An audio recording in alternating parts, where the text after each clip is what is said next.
like it. Oh yeah, I need it. Okay. All right. Welcome to Synchronicity. That's one way to start the show. I was trying to organize my shit. I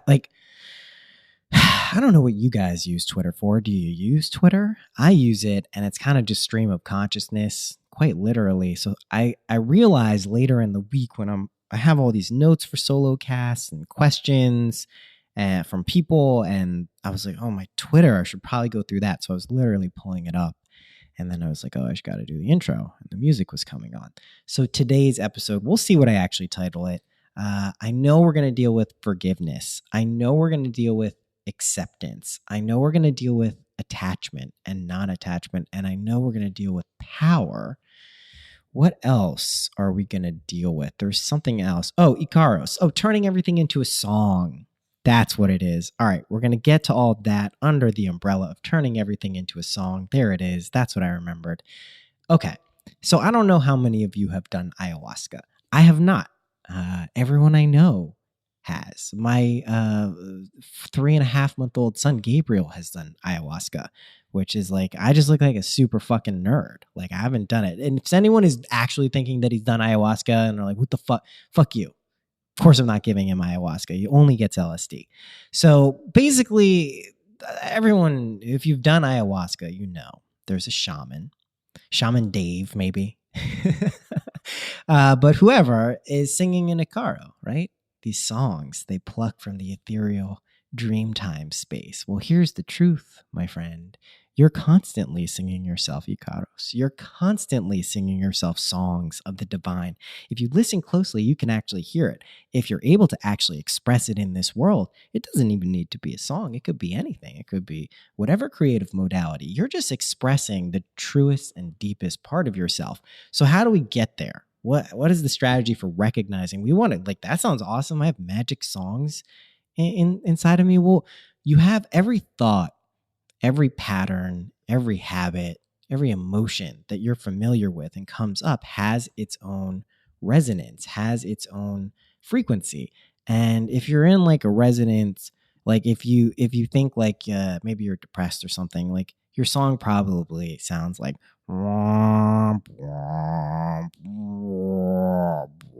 it's like some really slow, monotonous, not a great song. I wouldn't even say sad or melancholy because like at least there's some resonant depth there, like if you're feeling that. But depression can just feel like real sticky. And anxious, it's probably just like a buzzing, like a high pitch, like it's not a fun song. So if you can recognize that you can sing yourself songs of whatever you want, and everything is a song in reality, everything is music, right? We'll break this down in an episode, in a future one, how everything is actually music. There's rhythm, there's tempo, there's melodies, there's harmonies, there's everything you can imagine, dynamics, timbre, fucking everything. It's the coolest. Music rules. Everything is that. People are that. But people think that it's ayahuasca. People think that it's something else, that it's the shaman, that they're connected to something that the person going through the ayahuasca experience isn't connected to. You're a shaman too. Listen, I'm not saying go do ayahuasca ceremonies for people. You're not like a shaman like that, but you're your own shaman. You're your own guru. You're your own God, for real. We're all connected. We're all the same thing. That's why I can say that totally confidently, but that's really true. And for people who have been experiencing recently, I've been saying this, like, we're collectively going through something right now, if you're listening to this, but we experience it individually. So we're like, holy shit, the world is changing. What is going on? I feel so different. Why is this happening? And in reality, like, we're like, what's going on with me? And everyone is kind of feeling like that right now. They may process it in different ways and think about it in their own specific song way. But is that the fucking cricket? There is a cricket in here. And honestly, if you want to feel bad about yourself when you're doing a podcast when a literal cricket, no, I'm joking. He's my buddy. They swarm the fucking garage. There's nothing I can do. Anyway, now he's singing his own Icaro, right? He's singing his own song of sweet, sweet harmony. So anyway, we're trying to get into the state where you recognize that if you want to go do ayahuasca and experience that, what an amazing modality. That's like, I'm going to do it at some point. I'm not against it, but you don't need it. And if you leave the place where you did it, whether it's meditation, vipassana, ayahuasca, a great time with friends, a vacation at the beach, somewhere where you got away from a cricket that was constantly chirping when you're trying to record podcasts. You don't have to be in the place where you want to fuck this cricket. This show is co-hosted by a fucking cricket now. I can't find him. He's chirping like crazy. He hasn't chirped all day. And now it's in the middle of the episode and it's just going to stay in here because I'm not going to fucking double back and re-record this. I'm going to fucking roll this fucking cricket. Can people imagine who are listening to this? I'll imagine this too. You better believe it, that this cricket leaves because he's been in like, I don't know, like 4 episodes. And it's kind of, listen, I love you, cricket. I recognize you're me. Stop chirping. All right, so I actually got up, swept the cricket out of the garage. Also, there was a cricket on my wizard staff. This podcast is so fucking weird. I don't even know what to say. Let's get back. We're talking about, you're just going to have to deal with me sweeping crickets out of my garage and discovering crickets on a wizard staff that I'm like half made and I got to get stones for and shit. All right, where am I? I found my page. Okay, we're talking about the relationship between your mental diet, essentially what Neville Goddard refers to as your mental diet, and what you're seeing out in the world. If you're thinking shitty things about yourself or the world or other people, you will most definitely see that out in the world and you'll experience it and you'll feel it. And people ask a lot of times, like, how do you do this thing? Like, what if I can't do the technique right? You're doing it all the time. You're already doing it. You just have to kind of notice yourself doing it and be like, maybe I don't want to do that. If that seems too burdensome and it's too hard, recognize that this internal song you're singing yourself can actually easily just pick up the record player. I know this is an old school. Hit pause on Spotify, double click another song, double tap once on a song on your smartphone, iPhone, whatever, and play another song and play a better song. Play one you actually like. Don't play like screeching horror devil music if that's not what you're into. If that's what you're into, play that. No big deal. So let's talk about some ways to cultivate qualities that help. Cultivate qualities that help. If I slip into too new agey, just someone G-check me for real on this stuff. But really, we're trying to help bring out stuff that makes it easier for us to recognize that we're all good, like we're good. And when I say we, I mean you, like you're good. And when you think I am good. That's what we're trying to get to. So one of the things has to do with unconditional acceptance. We're familiar kind of with the concept of unconditional love. A lot of people talk about that because it's a felt thing that once you get past the dual state duality, that's what's there. When people talk about non-duality, like whenever you see these saints and mystics and people talking about it or from the past, and they're all happy and blissed out, it's because they're sitting in unconditional love. It's fucking amazing. I used to hang there all the time. I still kind of hang there, but I'm a little more tethered here because that's kind of where we're going. But we're also still in duality. So we have to respect that and recognize that, not get too carried away. But it is a real thing. That's what's past duality. That's when Rumi is saying, hey, there's a field beyond right and wrong. I'll meet you there. He's talking about unconditional love. It's fucking awesome.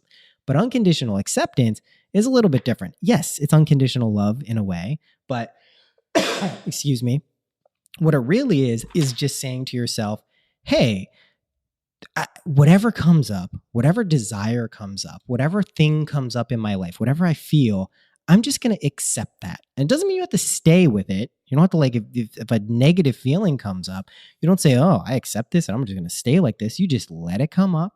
If you're able to get to the root of it and weed it out and find some way to deal with it imaginally or whatever thing you want to use to deal with it, go for it. But the key is acceptance. And it's really tied into forgiveness. That's kind of like they're kind of like parts that connect to each other.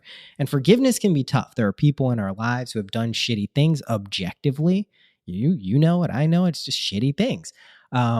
Forgiving them can be very difficult. I know in my life when I've had people like that, it's been the hardest thing to do. But then when you kind of fucking understand that you're creating and sustaining and maintaining this whole show, you're the actor, writer, producer, director, all of this stuff, you can really let other people off the hook, especially if you have a strong imagination. And this is something I've been telling people who are, you can just see like they're creating their reality so hard. And like this does bring up that if two people want the same thing or imagining they have the same thing, the one who really believes it and feels it and imagines it more will do it. So if one of those people like doesn't really believe they're going to get it, that's how it works. So you can see people create crazy, not comfortable situations for themselves with their imaginations and have no idea that they're doing it. And that's just to be clear, if you're in a negative situation, that's what you're doing.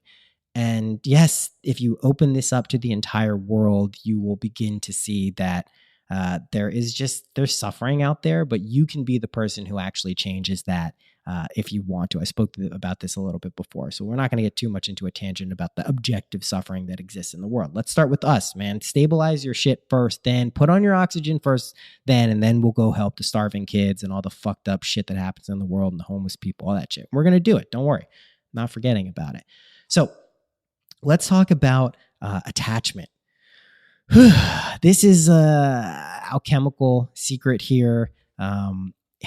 If you're attached to your desire and you carry it around, not like a light fragrance, but like a stinky ass fish in front of your face, you're going to be too focused on the thing to allow it to actually unfold in the world. This also goes to, if you're trying to imagine, like, this is what we do when we imagine stuff, when we believe it, when we feel it, when we have faith in it. We put our post in the ground in the future, or in the past, if we want to go in that direction, but in the future, put our post in the ground, know that it's there, trust that that's where we're heading, and then just forget about it. If you try to do all the steps in between, you're going to get caught up in the means. And that's not what you want to do. Like, I spoke about this with Duncan on his podcast. Like, you don't micromanage. It doesn't suck the fun out of it. In fact, it makes it even more magical because you kind of know you're getting to this amazing destination, but you don't know how. That's fun. That's super fun. If I was like, hey, there's this movie, and when you watch it, it's going to be the best fucking ending ever. And there's going to be all these points throughout the movie where you're like, holy shit, that's fucking amazing. You'd be like, great, yeah, I'm totally up for that. But if I told you every single thing that happened in the movie all the way through, you'd be like, that sounds good, but it's not as good as actually experiencing it, knowing something amazing is coming, but not knowing exactly how it happens. So that's what you're doing to yourself. You want this polarity of like, oh, shit isn't the way I want it. So you can have the desire come up, serve to you, be like, oh shit, that's coming, amazing, let it go, still with you. Have faith that it's going to come, and then it inevitably comes. And if you fucking get it for real and you appropriate states of consciousness like fearlessness and, just awakeness, and you're fucking good. And you'll start, it's like a cascading up leveling of consciousness. And then you stabilize it. That's the other thing. Like, it's great to glimpse this stuff, the Kensho movements, but you want that Satori. You want to be able to stabilize it. And again, you pressure test yourself. If we didn't pressure test ourselves, it would be not the great. We want this to work in times of chaos. And it's not that we crave chaos. We can live in a world without that, but you want to make sure you can. Just because that's true. Like when we don't have bodies anymore, when you close your eyes or when you die, you're going to want to be in control of yourself. Trust me on that.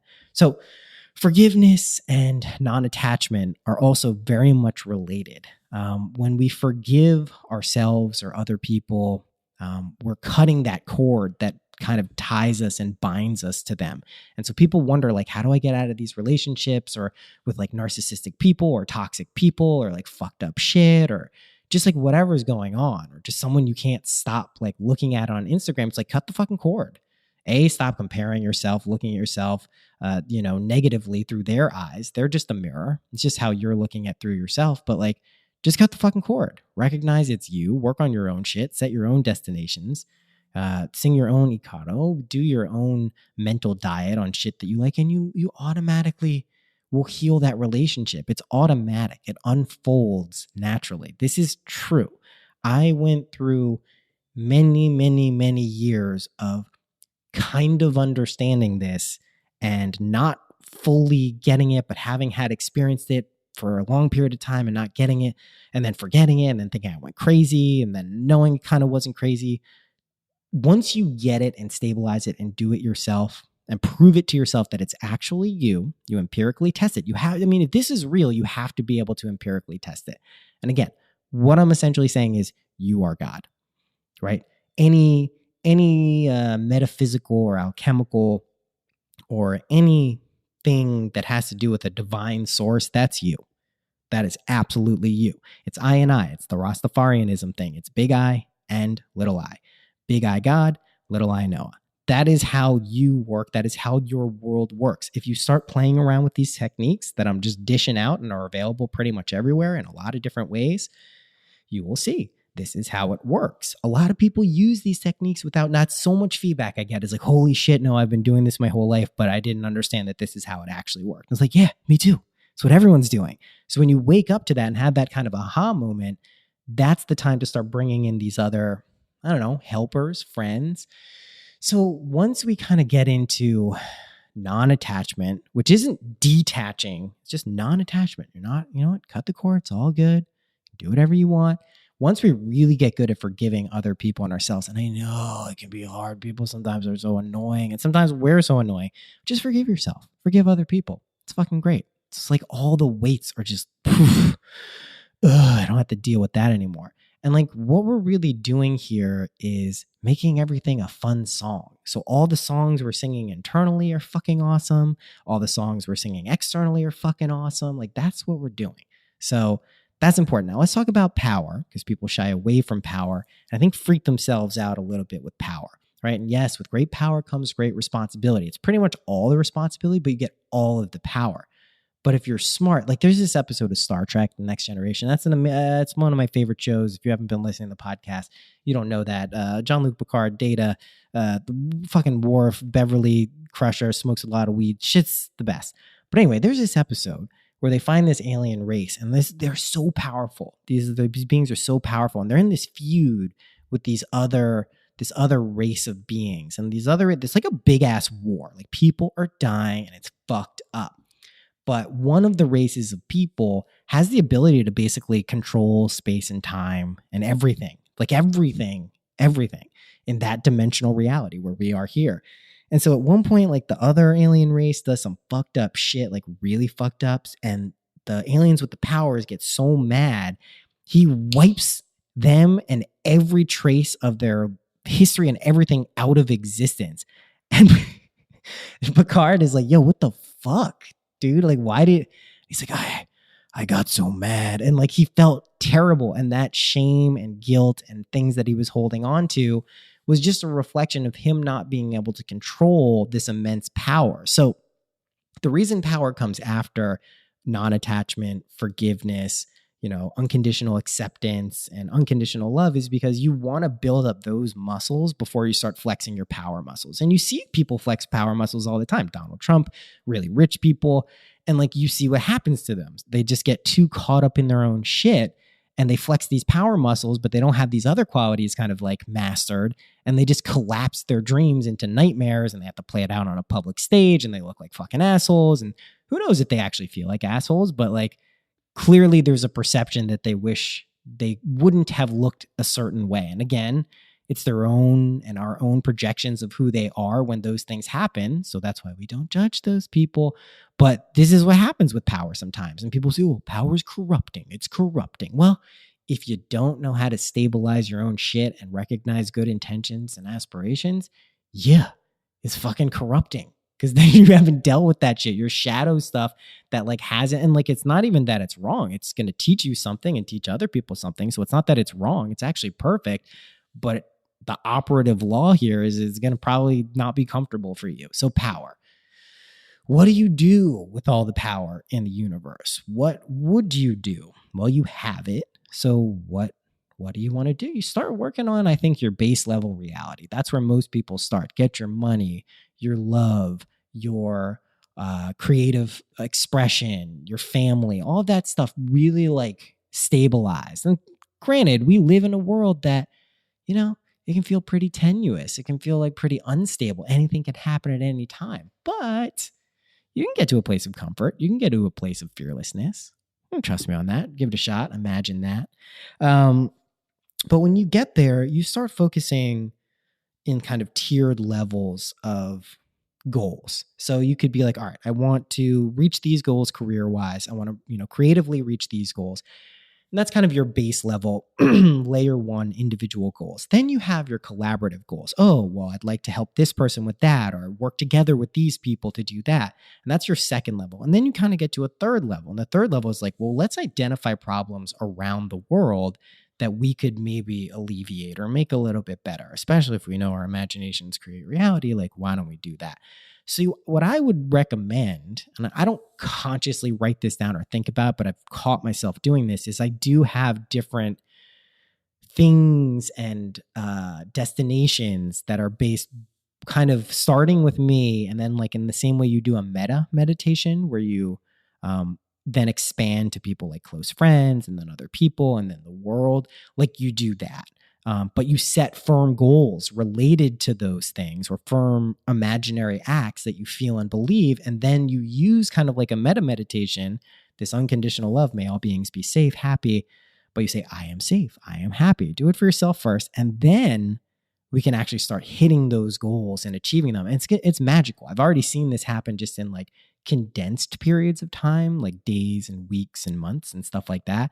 I definitely know it works for years and decades. Time isn't real, okay? It feels super real. We experience it real. I'm not doubting that. I've seen my kids grow up. It's fucking obvious, but it's not real. It's this nexus point where everything flows out of and our human minds compress it down into the spectrum and we perceive it this way. It's not real. I know this for a fact. If that's true, that means you can basically jump up level through any timeline, consciousness, anything whenever you want. And you can then stabilize it and use it for your own benefit and the benefit of other people. So that's the purpose of the power. That's why we have it. That's why we use it. People who don't fully get this will wield the same power, but they will wield it kind of like a heavy sword that they can't handle. Like Arya from Game of Thrones trying to handle like, you know, her dad and ice. It's impossible. She's too small. She needs daggers. She needs to be able to like boom, boom, boom. So anyway, we're going into Game of Thrones for some reason.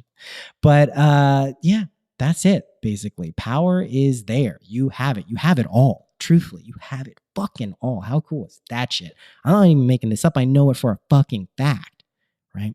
So use it wisely. Practice non-attachment, practice forgiveness. Don't be weird about it and like rigid and like, I must practice forgiveness. I must practice forgiveness. That shit don't work. It's not how it works. You imagine it, it naturally happens. You feel good about it. It's pretty fucking easy. Promise you. All right. Pretty good sized episode on this one. Feeling good about it. Feeling better. Had a cold. Beat that shit. Kicked it out. You know, sometimes they say cold virus is 5 to 7 days. Fuck that. Fuck that shit. I say 2 days tops, maybe one cold a year with a toddler. Let's see how that holds up. I'm with it though. Excuse me. Got new tarot decks. Tarot readings are open. Mixing in astrology with it. Having a great fucking time. New York, going to be a cool event. October 18th. whitmalive.com. Check it out. What else do we have going on? November, I'm going to be in LA doing cool shit with cool people. I don't know. That's not really an ad for anything, but it's something that's happening. That's it. Weed's good. Smoke weed if you like it. Let it bring up your shit. Check out other podcasts on MindPod Network. Haven't said that in a while. Go check it out. Michael Donovan. Go tell Michael Donovan, Walking Home Podcast. He's got to fucking change the MindPod site so I can easily add new MindPod Network podcasters. He's holding my shit up. Go yell at Michael Donovan is my advice. This is a good episode, I think. All right. That's it. Happy imagining. I will see you in a day or two or some other time when fucking I got shit to say. All right. Happy imagining. Love you. Bye.